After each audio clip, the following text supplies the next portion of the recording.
Here is how I created the Sugar Loop logo.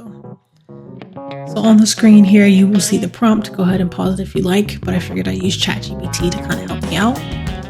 I went into Procreate first to get my ideas out and how I wanted to place the lettering and creating the donut. So as you see here, I created the donut, so that will go to Affinity Designer to bring it to life.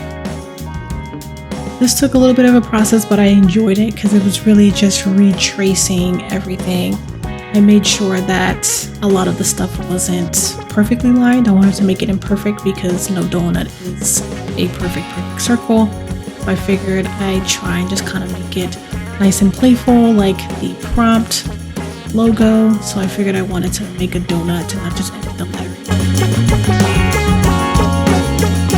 I really enjoyed doing the sprinkles. They were pretty fun to put them all in place and color.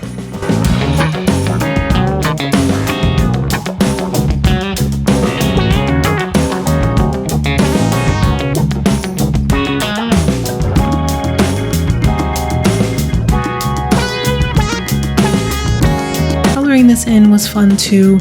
It felt like I was in Procreate, kind of just filling in the lines. I'm sure I'll find a different way to kind of do like a fill versus coloring it in, but I really did enjoy this part and adding some of the extra details.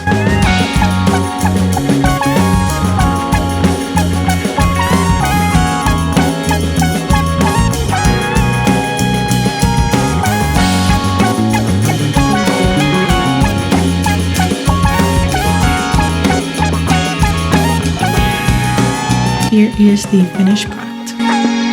So next I got my colors out and laid out so that way I don't forget them and use them for some background later. And then this was the most tedious part, is going through every single font that is on Affinity Designer to see which one looks best. I wanted to go with something that was playful and thinner, smaller, nothing too thick or cursive. And then I picked the ones that looked best to me, and then I put them into another artboard to see, and I stuck with this one so far, but I ended up changing it. You'll see very shortly that I changed it to something a little bit more round. And then the idea was to have the donut hooked onto the G and use that the second letter O for the word.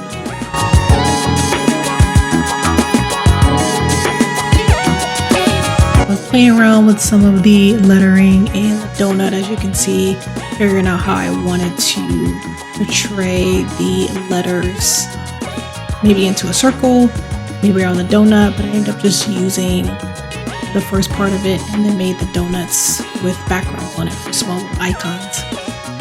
As you can see, that's what I came up with all the colors and different lettering. And then the little stamps there that I want to use in a mock-up. And then I started playing around with some mock-ups with donut paper bags. And then the next part will be using it for the coffee cups.